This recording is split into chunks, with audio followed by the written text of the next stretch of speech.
Olá, né? Todo mundo em continuidade aqui. Vamos, estou acelerando um pouco o processo para a gente recomeçar em função do atraso, mas também esse atraso faz parte, né? Então, acho que... mas vamos porque temos, na sequência, a essa mesa, que terá um funcionamento semelhante à das anteriores, né? Nós estamos aqui na quarta e última mesa, e depois com a presença...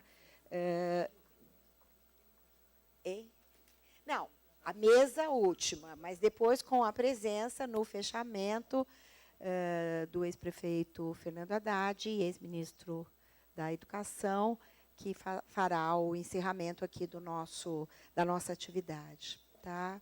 Então, eu tenho o grande prazer então, de apresentar esta mesa intitulada pela organização e na consulta com os participantes de A Retomada do Desenvolvimento. Eu sou Silvia Borelli, aqui da PUC de São Paulo, coordenadora da CEDEP, e tenho um prazer enorme, então, de dizer, já vamos por ordem, teremos primeiro a apresentação de Fernando Nogueira da Costa, professor titular da Unicamp, ex-vice-presidente da Caixa Econômica Federal e colunista do Brasil Debate. Tá?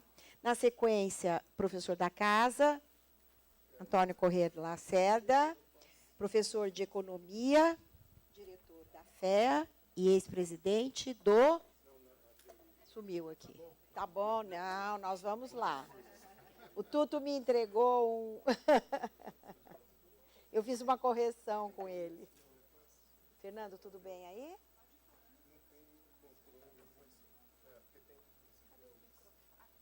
O microfone está comigo. Ok? Você quer esse? Então eu falo desse. Não, porque eu prefiro pagar, porque eu vou mostrar gráficos. Está funcionando aqui? Ligado. Ligado, ok? Não. Som ok? Amália, não é só com você que não funciona, viu? Ainda bem, né? Que nas outras... Ah, eu sou da reitoria, então vai ver que é isso, tá certo. Não, então, professor da casa, Antônio Corrêa de Lacerda, professor de Economia e diretor da FEA, aqui, e ex-presidente do Conselho Federal de Economia, COFECOM.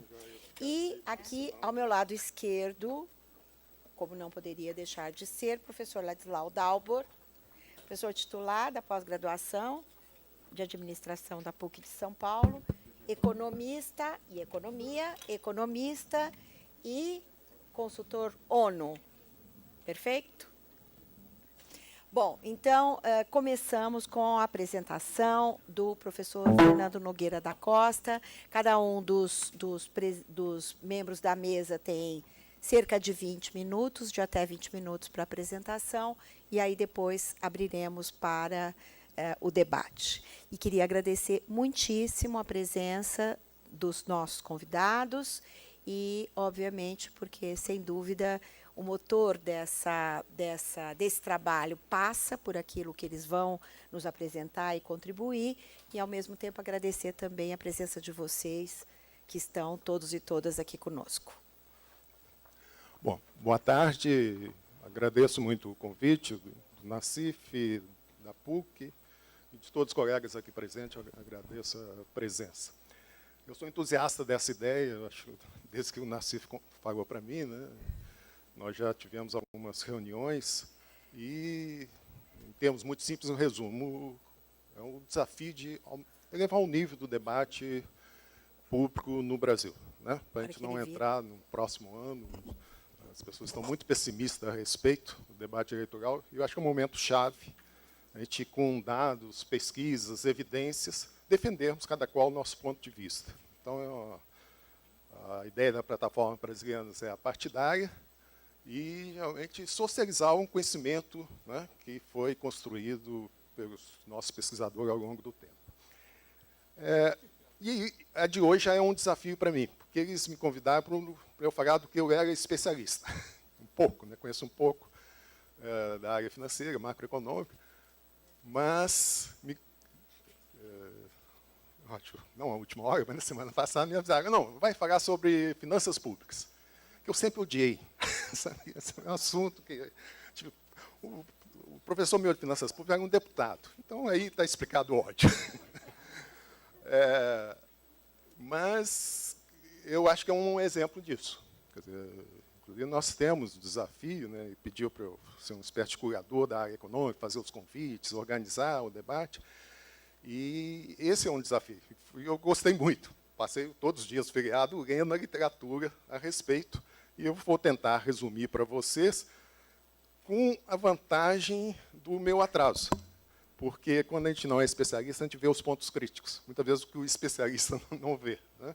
Então, eu vou passar rapidamente as ideias que eu vi nesse debate sobre finanças públicas no Brasil atualmente.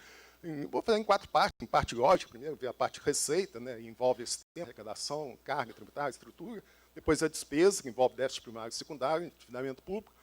E o relacionamento do Tesouro e do Banco Central, que essa semana vai ser objeto de um debate no Congresso para aprovar uma lei que vai afetar isso diretamente. E, finalmente, fecho com um flash, exatamente que é a minha área de especialização, sobre a alavancagem financeira de políticas públicas por parte de bancos públicos. Bom, vamos lá para a primeira parte, então. O primeiro ponto que eu achei mais interessante de ver a literatura, eu gosto de simplificar as coisas, já estou na idade que eu gosto de destilados. Eu gosto de outras também, mas eu gosto de destilar, fazer a essência do raciocínio. E, pelo que eu vi, a essência do raciocínio, para a gente ver o debate entre os especialistas, é, basicamente, pegar, de um lado, os que analisam as finanças públicas através de indicadores no PIB. Tem uma série de indicadores, tudo em relação ao PIB. O contraponto a isso é fazer uma análise com a evolução real da receita e da despesa, ou seja, deflacionante, tirando a inflação. Então, de um lado, faz a relação com a renda, com o produto, e, ao outro lado, relação com a inflação para ver se cresceu ou não. Essa simples mudança de ótica muda completamente até o debate da PEC dos gastos. Sabe? Os argumentos caem por terra. Por razão que eu diria aritmética. A gente não precisa saber aritmética, a gente fala pejorativamente, de padeiro. Conta de padeiro. É uma fração. Se o denominador está caindo, o PIB, todos os indicadores piorarão. Então, essa é a variável-chave. Não pode cair o denominador. Não pode haver uma grande depressão com a renda que houve. É bom a gente mostrar, talvez, uma coisa óbvia, mas que a imprensa muitas vezes não mostra o óbvio. Isso aqui, eu pus ano a ano e fiz questão de colocar em dólares o ponto que o Brasil chegou a ter 2 trilhões e 600 bilhões de dólares de produto. Foi aí que o Brasil chegou em 7º lugar, passou a Inglaterra e outros países como um país emergente. Era a bola da vez. Em 2010, vocês lembram. Corcovado virou Sputnik. Em relação a dólares, nós perdemos 800 bilhões. Né? Portanto, quase 1/3 da renda nesse curto período. Quase 2/3 da renda. Imagina a sociedade tira 2/3 da renda. Evidente que não tira igualmente. O ponto é esse. Né? Ao mesmo tempo, a gente houve concentração de renda. Eu fiz o cálculo, só no ano passado, o Private Bank, 115 mil pessoas ganharam 1 milhão per capita cada qual, por causa dos juros a 14%. Então, num cobertor mais curto, onde alguns cobrem os pés e a cabeça, cobrem tudo, e os outros ficam totalmente descobertos. Esse é um ponto. Em termos reais, deflacionando, você vê em 2 anos, o PIB brasileiro era 600 trilhões, 755 bilhões. Caiu 7,2, isso todo mundo sabe. Está em 6 bilhões. 2 anos. É a maior recessão da história econômica brasileira. Superou largamente todas, crise 29, todas. Então, esse mal-estar tem esse fundo econômico e prejudica todos os indicadores. Vocês podem ver que há uma correlação direta entre o momento, a partir de 99, quando começa um ajuste fiscal, que se pronuncia no primeiro governo Lula, mantém-se, no segundo vem a crise internacional. A partir da crise, então, muitas leituras, porque endemoniar o governo Dilma e tal, mas as pessoas esquecem de ciclo econômico. Em setembro de 2011, explodiu a bolha de commodities. Na mesa anterior citaram, né, o preço caiu, o preço do petróleo, Rio de Janeiro se for. Evidente, explodiu, entre outros, o preço do petróleo. Consequência, a gente vê em todas as áreas, na área de segurança pública, etc. Então, há uma correlação muito grande entre a arrecadação fiscal e a evolução da renda. Isso é limpo, fácil, tranquilo. Você não pode estudar finanças públicas sem esquecer dessa grande correlação. O que já nos ajuda a entender outras coisas. Se a arrecadação tem uma correlação muito grande com o produto, com a renda, a despesa não. Razão mais simples de explicar isso. Nosso salário. Nosso salário não pode cair em termos nominais. Não é verdade? Isso aí a gente ganha na justiça. Isso aí, eu imagino que ganha. Mas em termos reais, eu posso falar que o meu nominal não caiu, mas é o mesmo de 2012, 5 anos atrás. Todo crescimento o governador tirou. Então, esse é o ponto. Cai a renda, mas há compromissos de política pública de se manter. E, basicamente, você sabe que política pública, educação, saúde, igual pessoal. Por que não? Está aqui o especialista.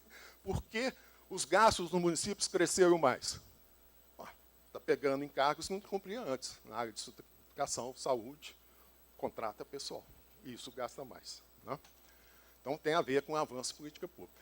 E quando a gente vê, então, esse aqui é um gráfico, não está dando para ver o nome, mas esse aqui é em termos reais. Se a gente pegar em longo prazo, se pegasse a partir de 95, depois do plano real, até hoje é um grande U a arrecadação, um grande U inverso, né? A evolução entre receitas e PIB. Mas, em termos reais, há um crescimento, uma estabilidade durante o primeiro mandato da Dilma, depois, com a depressão, cai. Então, a receita, a arrecadação está caindo, em termos reais. Se você pegar via PIB, já é uma história diferente, porque caiu o PIB mais. Então, muda a relação. Tudo que, quando o denominador cai, a fração sobe. Ponto interessante. A carga tributária, aqui é governo federal, caiu nesse período pós-crise. E é um grande debate que se tem nas finanças públicas. Caiu por quê? Porque caiu. Se a gente pensar, qual foi a atuação anticíclica? Você apostou muito na desoneração fiscal, né, que significa menos arrecadação. Desoneração fiscal é uma coisa que tira, são menos impostos a pagar. E subsídios, creditícios e tal.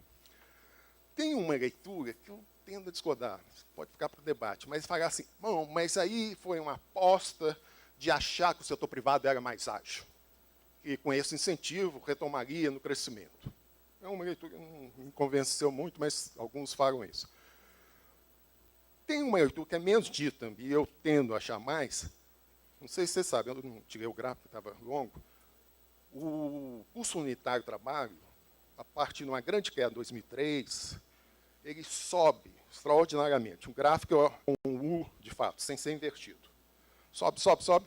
E mais subiu assim, foi o governo Dilma. Sabe? Houve um poder de barganha, porque se achava que estava em pleno emprego. As empresas não desempregavam. Só o fato, quando as empresas não desempregam, cai a produtividade. É óbvio. E aí fica esse debate, a produtividade, a educação, a tecnologia. Imagina, é porque não desempregava. Agora, com o desemprego, sobe.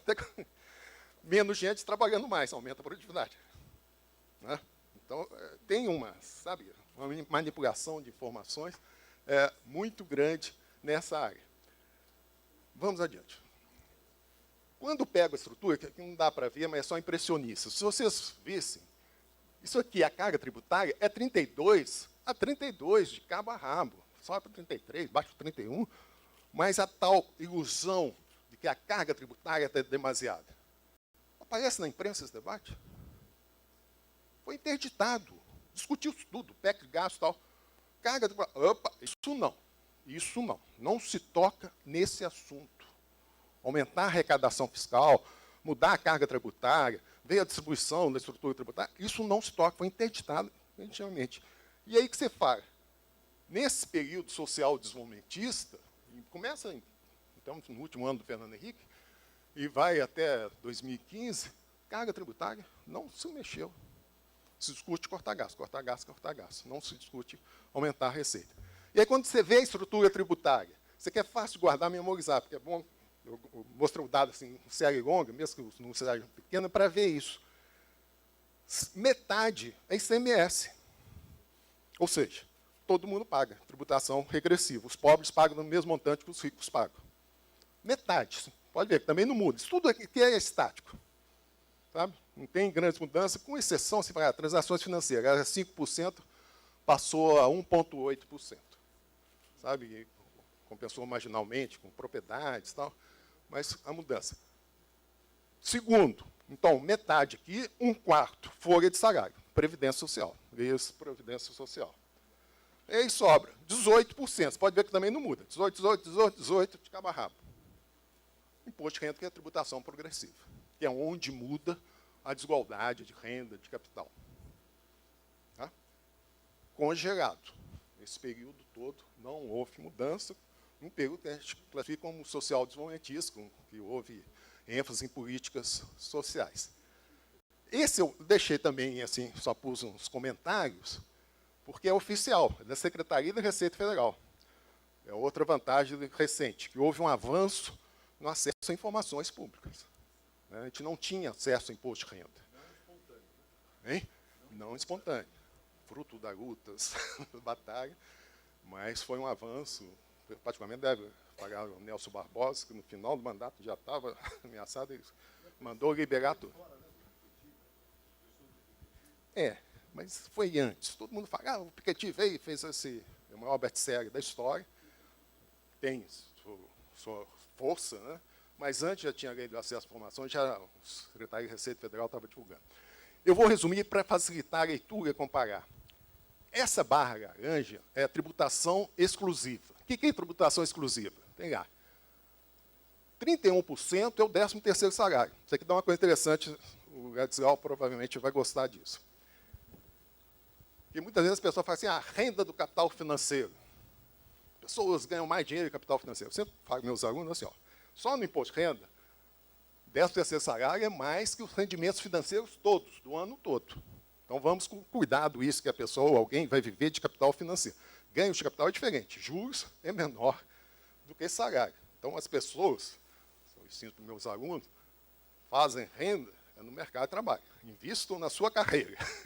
Bem sucedido na sua carreira, vai sobrar renda, você vai defender o poder aquisitivo dela no mercado financeiro.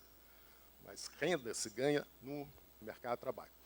Bom, dito isso, segundo aqui, isento. Então, quem tem mais renda, tributação exclusiva? Naturalmente, por rendimento financeiro, não pelo 13º. O 0,1%, cuja renda mensal é R$ 135 mil. Quantas pessoas são? 0,1% de 27 milhões e meio de declarantes, 27.500 pessoas. Renda média, R$ 135 mil. E aqui tem todas as declarantes, aqui em cada coluna, eu coloquei o per capita para vocês verem. O mais 0,9, isso aqui é um 1%. Você vê que o 0,9 é R$ 34 mil. Então, esse aqui que seria a classe média alta. Aqui é a classe média, aqui é a classe média baixa, e aqui seriam quem declara renda por razões outras, né? Pode ser patrimônio, outra coisa. Bom, então você pega os mais ricos, isso aqui é exclusivo, rendimento financeiro, isso aqui é isento, e aí está o ponto. Consenso na nova literatura sobre finanças públicas. Descobriu-se, 22 anos depois, que o Fernando Henrique Cardoso, no dia 26 de dezembro de 1995, a data é importante, porque é um Papai Noel, para sua base eleitoral, isentou tributação sobre dividendos e lucros. Tem 22 anos, não se paga pessoa física o que ela recebe de lucro do capital produtivo, isento. Isso aqui é um diagnóstico, que eu vou mostrar as consequências em seguida. Lógico que, em função disso, quem tem a maior parcela tributada são os mais ricos. A classe média alta, tem proporcionalmente até a maior tributação que os mais ricos. Isso é um flash, mas não vou me estender muito por causa disso. Consequência disso é um fenômeno extremamente importante para boa parte das pessoas que estão aqui, para a nova geração. Provavelmente vocês vão logo conseguir vão ao mercado de trabalho e vão receber a proposta que meus 2 filhos recém-formados receberam. Se consegue emprego, PJ, PJizado. O que significa isso? Sem nenhum direito trabalhistas, patrocínio. O pai paga tudo que deveria ser direito trabalhista. Né? E pode ser muito ilusório. O que vocês veem é mais dinheiro na conta. Ok? Eu fiz a conta para os meus filhos. Né? Paga assim, você paga 20% para aplicar no mercado financeiro. Com 0,5%, em 30 anos, você vai ter uma renda do capital financeiro maior que o capital do trabalho. E eles estão cumprindo agora a condição do patrocínio. Mas, o que acontece com a pejotização? Vou dar um exemplo através de médicos. Aqui eu pus rankings dos que, por ordem de riqueza per capita. Foi citado na mesa anterior, né, vários números. Todos os rankings, eu faço por casta, por todo, mas aqui eu fiz as profissões. Melhor profissão, sem dúvida, é titular de cartório. Não tem nódo. Se eu fosse escolher a sorte do berço, se eu me consultasse antes de nascer, né, se a cegonha me consultasse, eu quero titular cartório, quero ser filho de titular cartório. Não sei se é vitalício, agora parece que mudaram as regras. Tá? Tem uma ideia. Bens de direito per capita, 1,5 milhão. São menos de 10 mil pessoas. E 906 mil. Estava começando a me entusiasmar. 996 mil por mês. Única profissão universitária que entra, tem outras também, tem atletas, que eu não vou discutir, mas você vê, o médico é o único que aparece aqui, 340 mil médicos, são imposto de renda. E aqui são 152, quer dizer, menos da metade. A renda per capita, quando é pejotizado, é 36 mil. E tem 1,2 milhão. Ou seja, 50% a mais que a riqueza aqui, e eu não fiz o percentual, mas dá R$ 9.000 por mês a mais. Isso aqui é uma amostra. Poderia fazer cada caso. Caso Nassif eu não vou falar, porque está em primeiro lugar, com PJ e tal, mas ele me convidou, vamos passar a virar a página. São 7.800 coisas. E aí vai. Todas as profissões, quando vira PJ, o enriquecimento que tem. Consequência disso, isso aqui é a carga tributária do OCDE, os países mais ricos do mundo, o Brasil fica na média. Você fala, carga tributária no Brasil, essas coisas, na média. Contra-argumento, você pagar com qualquer neoliberal, você diz, mas é maior que dos nossos vizinhos. É isso aqui. A pergunta do contra-argumento.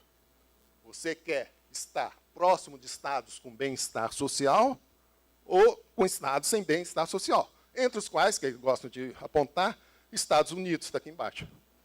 Você quer a saúde pública dos Estados Unidos? Você citou, né, de manhã o que é os benefícios extras. Então, para um estado bem-estar social, você pode ver a lista aqui que estão. Os maiores IDH do mundo estão aqui. Dinamarca, França, Bélgica, Finlândia, vai. Nações civilizadas estão no topo, justamente por que você falou de manhã. Né? Porque dá um serviço extra que não entra no salário, mas dá um bem-estar e público, salário indireto. Bom, para comparar, o Brasil é o segundo, só perde da Hungria, daquele que tributa metade da carga tributária em bens e serviços. E é o que menos tributa lucro, renda, ganho de capital. É quase assim, ponto parágrafo, não preciso pagar mais nada. Né?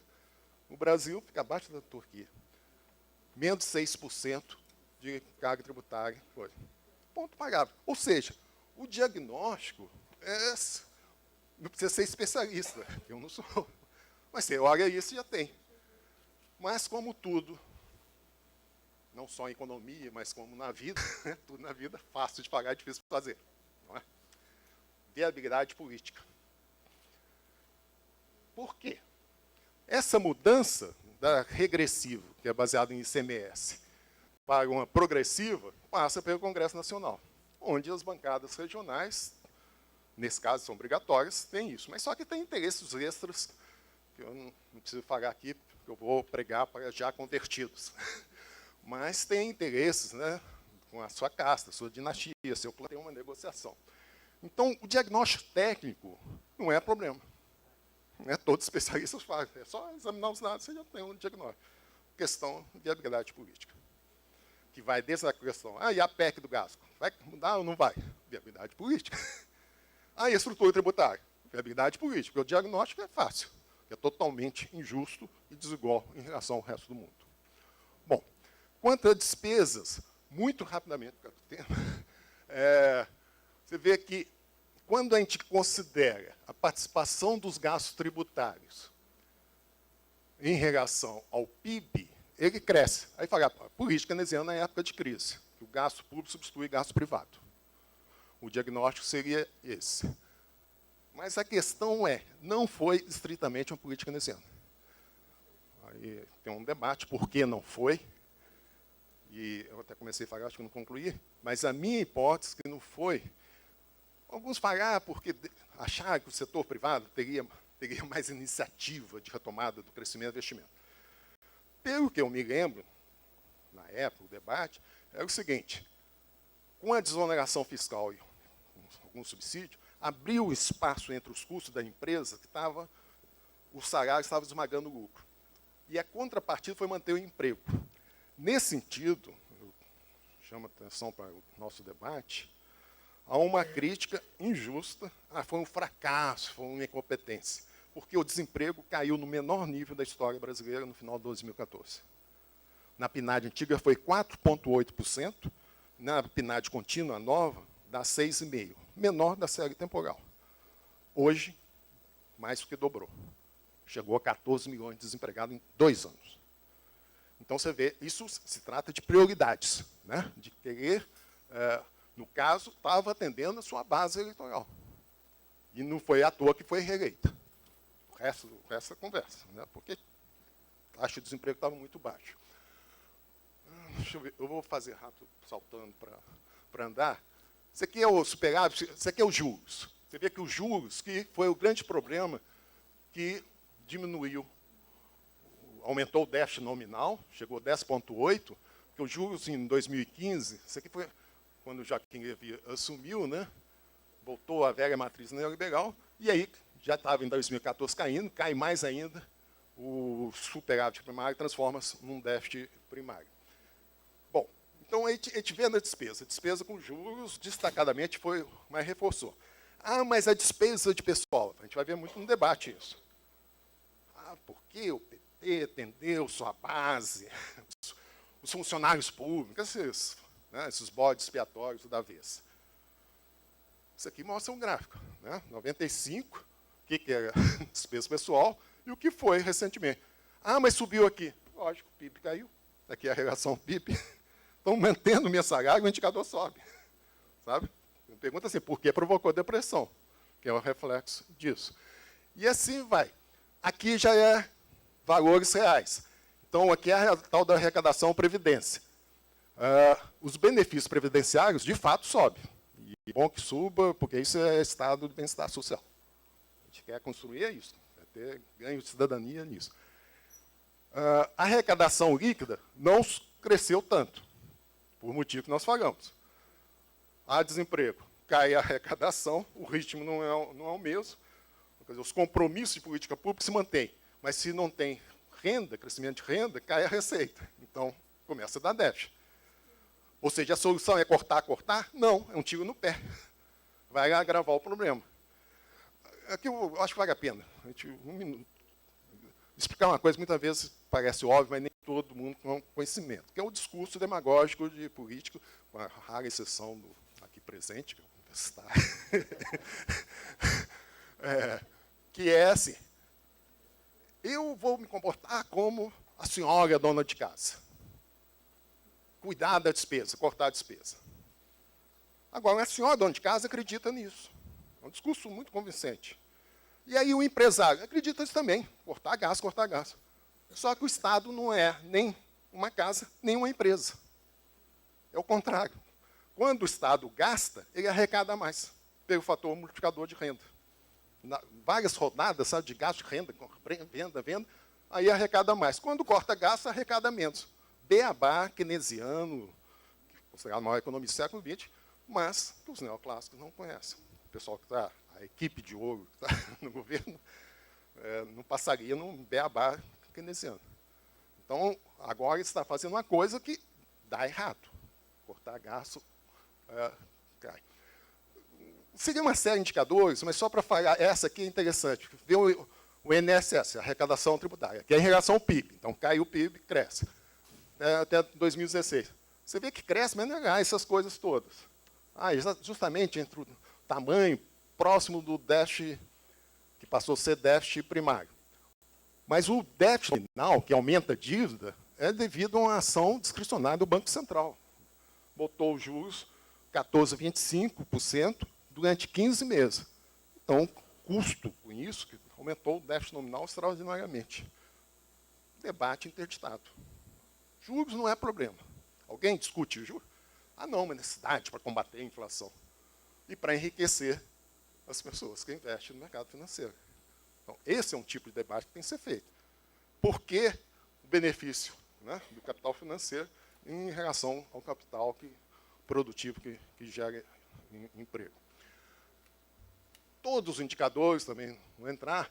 Isso aqui é só mostrar o efeito sobre a dívida bruta e tanto líquida como bruta. Os juros que puxa, direto, depois eu deixo a apresentação para vocês verem, mas o efeito, isso aqui é dado oficial, Banco Central. O PIB, que antes compensava, você vê, 6, 7, 8, e aqui começa a cair, dá 2,1, 2,1. Mas aí vocês podem perguntar, mas por que, mesmo caindo o PIB em 7,2, há uma compensação em relação à dívida? Porque aqui é o PIB nominal. Então, como teve inflação no período, você corrige, aumenta em termos nominais. Por isso que dá uma pequena compensação. Mas aqui, evidente, já está a nossa receita, já está a nossa política pública. Prioridade número 1, retomada do crescimento. Sabe? Incentivos, mecanismos, que é um ponto fundamental a gente discutir no Brasilianas, como retomar o crescimento. Eu defendo a proposta usada desde já, põe para debate, se vocês quiserem. Isso aí o mercado vai cair, vai ser segura o mercado. São Paulo vai estremecer, é paulista. Que é o seguinte, equipe do Banco Central, composta, pelo menos, com metade de desenvolvimentistas. Eu gostaria de totalmente. Seria uma coisa inédita na história brasileira. Pessoas que dão prioridade ao crescimento e ao desenvolvimentismo na direção do Banco Central. Por quê? Todo Banco Central independente no mundo tem que combater a inflação e o desemprego. Só. A nossa jabuticaba não se discute isso. Esse Henrique Meirelles, não. Instrumento único, meta única. Fez uma coisa que é só no Brasil. Que o Banco Central não se preocupa com desemprego. É o melhor emprego do mundo. Melhor que professor universitário na USP. Que é, sobe os juros e ganha dinheiro próprio. Quase igual ao Poder Judiciário. Faz a própria renda. As pessoas fazem a própria renda. Pode subir o juros sem limite. Não tem compromisso com o desemprego. Tá? Evolução de dívida bruta, líquida, vamos discutir os motivos, mas esse gráfico vale a pena ver. Uma evidência que eu acho extraordinária.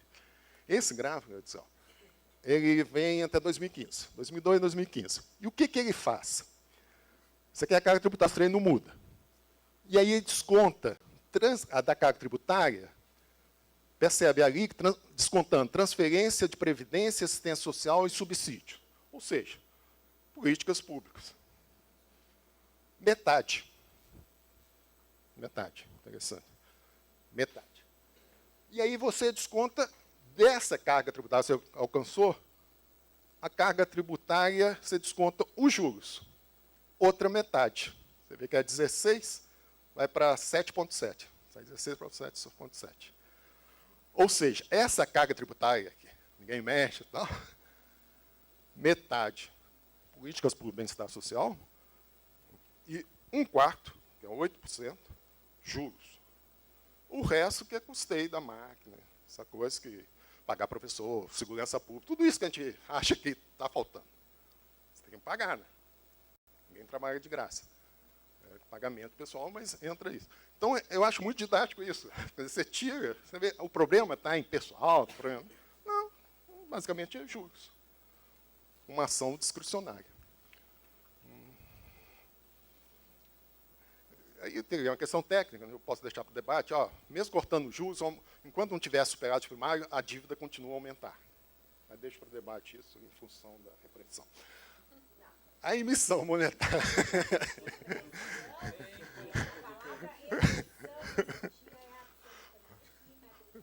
Pega censura pública, demora com o meu tempo.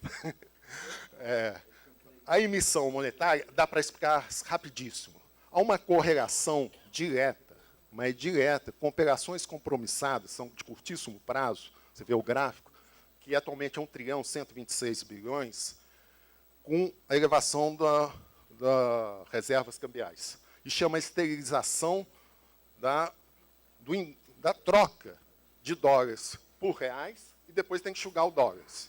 Tá? Então, há um aumento extraordinário.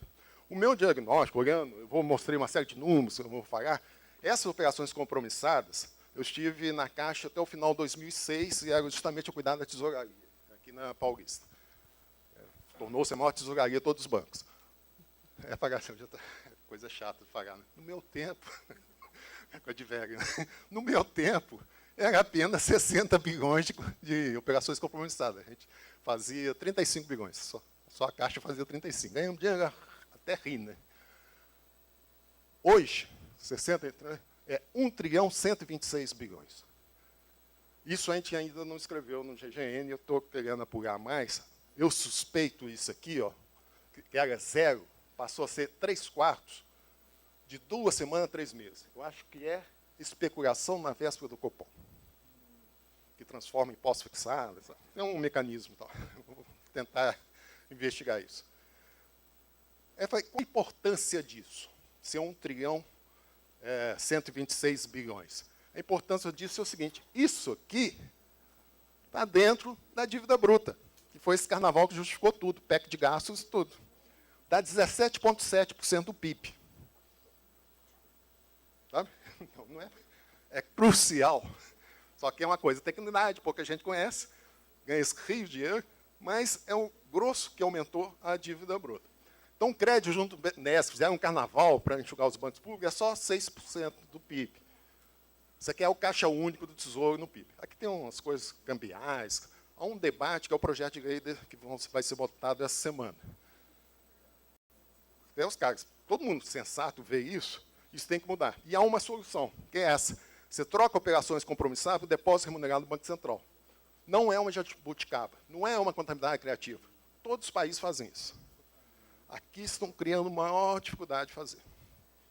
Estão justificando fatores totalmente coisa. Isso aqui é uma variação cambial. Estão dando um monte de artifícios para não se fazer isso. E qual que é o ponto?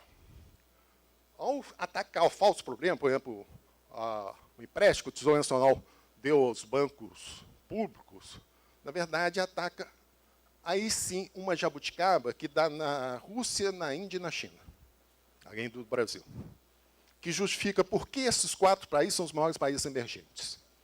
Qual é a justificaba? Banco público alavancando política pública. Não vou ter tempo para explicar o conceito de alavancagem, mas eu vou resumir o seguinte. Se não ocorresse alavancagem financeira e capitalismo, a economia seria rastejante. Seria uma economia estagnada, com baixa taxa de crescimento. Não haveria China, não haveria outros países. O Brasil foi o país que mais cresceu no mundo até 1980. Depois desmancharam o Estado desenvolvimentista, acabou em terceiro lugar depois de 2 décadas perdidas. E é isso que estão fazendo agora. Estão criminalizando os bancos desenvolvimentistas, literalmente. Primeiro aparelharam, alguns, e depois criminalizaram. Encerrando, é a última slide. Portanto, qual é a vantagem do banco público? Ele pode fazer muito mais com menos recursos. Em vez do governo fazer via ministério, seria de 1 para 1. Tem 100 bilhões de reais. Gasta 100 bilhões em política habitacional. É uma coisa. Outra assim, tem 100 bilhões de reais. Capitaliza a Caixa. A Caixa pode multiplicar 9 vezes esses recursos. Sabe? Porque tem um multiplicador monetário. Então, esse é o segredo do negócio capitalista. E é um segredo da política pública brasileira. Sempre foi feito com bancos públicos. Se não tivesse bancos públicos para fazer isso, a economia brasileira nunca teria entrado no BRIC, seria apenas um RIC. Tá? Bom, muito obrigado, desculpa o tempo.